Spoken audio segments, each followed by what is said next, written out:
दोस्तों, आज मैं आपसे बात करूंगा अस्थमा के बारे में।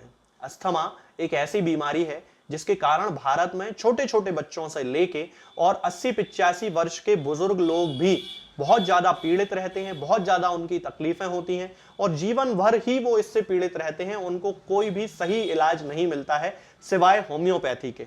होम्योपैथी में इस बीमारी के सिम्टम्स के आधार पे, पेशेंट के कॉन्स्टिट्यूशन के आधार पे दवाएं दी जाती हैं और ऐसा देखा जाता है कि जिन लोगों के अस्थमा की शुरुआती अवस्था है, मतलब कि 1-2 साल ही जिनको हुए हैं, वो पूरी तरह क्योर हो जाते हैं, 100% रिजल्ट उनको मिल जाते हैं। और जिन लोगों का अस्थमा 20-25 साल पुराना है, फैमिली ट्रेट उनका है, उनके पूरे परिवार में ही मतलब दादा दादी को रहा है या नाना नानी को रहा है या मामा मामी को रहा है, इस तरह के जो ट्रेट है, फैमिली ट्रेट या जेनेटिकल जिसे हम कह सकते हैं, उन लोगों को भी अस्थमा के जो सिम्टम्स होते हैं उनमें होम्योपैथिक मेडिसिन के लगातार उपयोग से सही तरीके से यदि केस टेकिंग करके उनको दवाई दी जाए तो 90-95% रिजल्ट उन लोगों को भी मिल जाते हैं। अब होम्योपैथी में दोस्तों इसके लिए बहुत सारी अलग अलग दवाएं आती हैं जो पेशेंट के सिम्टम्स से मैच करने के आधार पर उनको दी जाती हैं।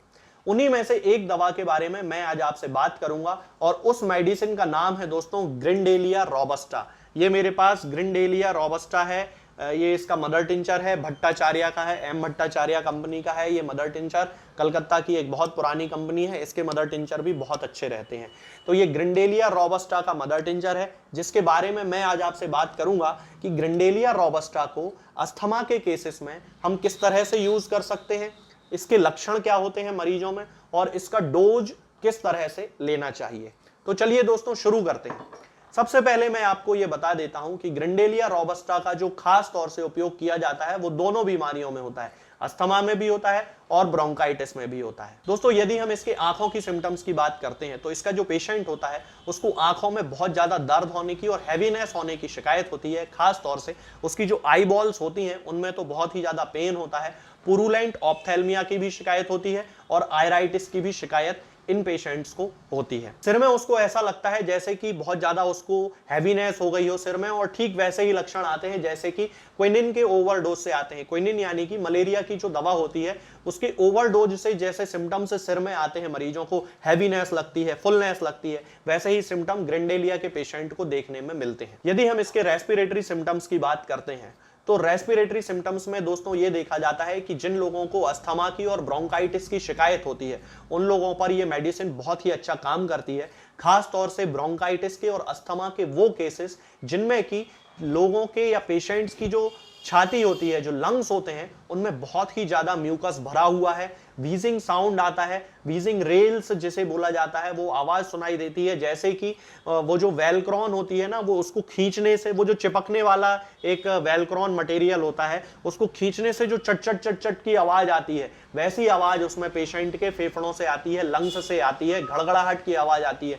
या इसको हम कह सकते हैं कि जो लोग हुक्का पीते हैं उनमें हल्का हल्का जो साउंड, हुक्के से घड़घड़ाने वाला जो साउंड आता है ना, वैसा साउंड इसमें कंटिन्यूअस साउंड आता है, इसको रेल्स कहा जाता है। तो इस तरह का ये साउंड इसके आता है। इसके साथ ही जिन लोगों को कार्डियोपल्मोनरी डिसीज की शिकायत होती है, यानी कि उनके हार्ट में भी प्रॉब्लम है और उनके लंग्स में भी प्रॉब्लम है, हार्ट भी उनका कमजोर पड़ गया है और लंग्स में भी उनके कमजोरी आ गई है, तो उन लोगों के लिए भी ये मेडिसिन एक टॉनिक के रूप में काम करती है। बहुत ही अच्छी मेडिसिन है जिन लोगों को अस्थमा के साथ साथ हार्ट में कोई प्रॉब्लम है या फिर हार्ट की प्रॉब्लम है, उनको हार्ट उनका कमजोर है और उनके साथ साथ अस्थमा जैसे सिम्टम्स उनको बॉडी में प्रोड्यूस होने लगे हैं, तो उसके लिए ये होम्योपैथी में बहुत ही अच्छी टॉनिक के रूप में काम करने वाली एक मेडिसिन होती है। इसके अलावा दोस्तों इन लोगों के जो लंग्स होते हैं, यानी कि ग्रिंडेलिया के पेशेंट के जो लंग्स होते हैं, उनमें म्यूकस बिल्कुल चिपका हुआ रहता है, एडहेरेंट रहता है। उसको निकालने के लिए वो बहुत ज्यादा कोशिश करते हैं लेकिन वो ऐसे चिपका हुआ रहता है अंदर लंग्स में कि वो बाहर बिल्कुल नहीं निकाल पाते। बहुत कोशिश करते हैं लेकिन उनका जो म्यूकस होता है वो टेनेशियस म्यूकस होता है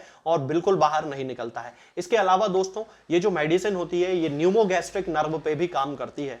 इसका मतलब है कि जिन लोगों को अस्थमा के कारण रात में लेटने में बहुत प्रॉब्लम होती है, बिल्कुल लेटते उनसे नहीं बनता है और जैसे ही वो लेटते हैं तो उनको ऐसा लगने लगता है कि उनकी सांस रुक जाएगी और सोने की जैसे ही उनकी बारी आती है और उनको एकदम से उठ के बैठना पड़ता है। लेटे हुए तो वो बिल्कुल भी सांस नहीं ले पाते हैं, उठ के बैठना ही पड़ता है। रिपर्टरी में और मटेरिया मेडिका में तो इसके लिए ये खास सिम्टम है कि जो लोग बिल्कुल लेटे हुए में सांस ले ही नहीं पाते हैं, उनको बहुत ज्यादा तकलीफ होने लगती है, दम घुटने जैसा उनको लगने लगता है और उठ के बैठना ही पड़ता है।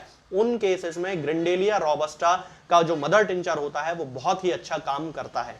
इसके अलावा जिन लोगों को पर्ट्यूसिस की शिकायत होती है, यानी कि हुपिंग कफ की शिकायत होती है या कुकर खांसी जिसे बोला जाता है उसकी शिकायत होती है और उसके साथ बहुत ज्यादा व्हाइट कलर का म्यूकस निकलता है, उन लोगों में भी ग्रिंडेलिया बहुत अच्छा काम करती है। इसके साथ ही ब्रोंकोरिया की जिन लोगों को प्रॉब्लम होती है, बहुत सारे लोग आपने देखे होंगे जिनको कि ब्रोंकियोल्स में इन्फ्लेमेशन के कारण वहां पे कंटिन्यूअसली व्हाइट कलर का म्यूकस बनता रहता है। एलर्जिक रिएक्शन होती है ये एक, तो व्हाइट कलर का म्यूकस बनता है और कंटिन्यूअसली वो खराश कर करके निकालते रहते हैं, उसको बाहर निकालते हैं और एकदम गाढ़ा चिपका हुआ म्यूकस उनका निकलता है। तो उन लोगों के लिए भी ग्रिंडेलिया बहुत ही अच्छा काम करती है। इसके अलावा दोस्तों यदि हम इसके स्प्लीन से रिलेटेड सिम्टम्स की बात करते हैं तो स्प्लीन में इनलार्जमेंट देखने को मिलता है, यानी कि यहां पर एक ऑर्गन होता है लेफ्ट साइड में, वो बड़ा हो जाता है और उसके एरिया में बहुत ज्यादा बर्निंग पेन उसको होने लगता है पेशेंट को, और ये जो बर्निंग पेन होता है पीछे लेफ्ट हिप तक चला जाता है। यदि हम इसके स्किन के सिम्टम्स की बात करते हैं तो स्किन में ये देखने को मिलता है कि ये हर्पीस की एक बहुत ही अच्छी मेडिसिन है। रोजियोला जैसे इरप्शंस, लाल लाल कलर के इरप्शंस इसमें हो जाते हैं। इसके साथ ही उनमें बहुत ज्यादा बर्निंग होती है, इचिंग होती है, लाल लाल कलर के अल्सर्स जैसे इरप्शंस हो जाते हैं।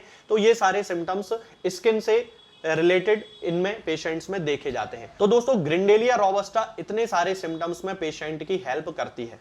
यदि हम इसके डोज की बात करते हैं तो हमें इसका मदर टिंचर यूज करना चाहिए और मदर टिंचर की 5-5 बूंद दिन में 3 बार आधे कप या 1 कप पानी में मिलाकर पेशेंट को देना चाहिए। कंपनी आप कोई सी भी ले सकते हैं, जर्मन भी अच्छा है, एसबीएल भी अच्छा है, ये भट्टाचार्य भी बहुत अच्छा है, तो आप कोई सा भी ले सकते हैं, कोई दिक्कत नहीं है। 5-5 बूंद दिन में 3 बार आधे कप या 1 कप पानी में मिलाकर पेशेंट के सिम्टम से मैच करने के बाद पेशेंट को देना शुरू कर दीजिए कंटिन्यू 2-3 महीनों तक, तो उसके जो सिम्टम्स होते हैं वो पूरी तरह ठीक हो जाते हैं। दोस्तों आज के लिए फिलहाल इतना ही। आगे के वीडियोस में मैं आपसे बात करूंगा कुछ नई बीमारियों के बारे में और उनकी होम्योपैथिक दवाओं के बारे में। तब तक के लिए जय हिंद, जय भारत। तो हमें हमेशा ये ध्यान रखना है कि जब भी हम होम्योपैथिक दवा खाएं हमेशा खाली पेट खाएं और हमारे मुंह में किसी भी चीज का स्वाद या किसी भी चीज की स्मेल ना हो। अब बहुत सारे लोग ये सोचते हैं कि हम कच्चा प्याज खा सकते हैं या अदरक खा सकते हैं या हींग खा सकते हैं या इलायची खा सकते हैं या नहीं। बिल्कुल आप इन चीजों का इस्तेमाल कर सकते हैं। होम्योपैथिक दवाओं को खाते समय आप इन सभी चीजों को बड़ी आसानी से खा सकते हैं। बस याद ये रखना है कि जब भी आप होम्योपैथिक दवा खाएं इनमें से किसी भी वस्तु का, किसी भी चीज का स्वाद आपके मुंह में ना हो। यानी कि जब भी आप इन्हें खाएं तो इनके खाने से या तो आधे घंटे पहले होम्योपैथिक दवा खा लें या फिर इन्हें खाने के 2-2.5 घंटे बाद, जब कि आपने मुंह में अच्छे से कुल्ला कर लिया हो, अच्छे से गार्गल्स कर लिए हो, तब इन होम्योपैथिक दवाओं को खाएं। तो आपको हमेशा होम्योपैथी के सबसे अच्छे रिजल्ट देखने को मिलेंगे। लोग गलती यही कर देते हैं कि वो प्याज खाना छोड़ देते हैं, कच्चा प्याज, लहसुन, अदरक, हींग सब खाना छोड़ देते हैं, लेकिन फिर भी उनको मुंह में सफाई ना होने के कारण होम्योपैथिक दवाओं का अच्छा रिजल्ट देखने को नहीं मिलता है। ये होम्योपैथिक दवाएं आपको किसी भी ऑनलाइन फार्मेसी पर या आपके घर के नजदीक किसी भी होम्योपैथिक मेडिकल स्टोर पर बड़ी ही आसानी से उपलब्ध हो जाएंगी। ये दवाएं हर होम्योपैथिक फार्मेसी पे उपलब्ध होती हैं, हर ऑनलाइन फार्मेसी पर उपलब्ध होती हैं, इसलिए आप वहां से इन दवाओं को प्राप्त कर सकते हैं। निरामय होम्योपैथी क्लिनिक से ना ही किसी मरीज को कोई दवा बेची जाती है और ना ही कोई दवा भेजी जाती है। इसलिए अपने नजदीकी होम्योपैथिक मेडिकल स्टोर या ऑनलाइन फार्मेसी से ही इन दवाओं को प्राप्त करें।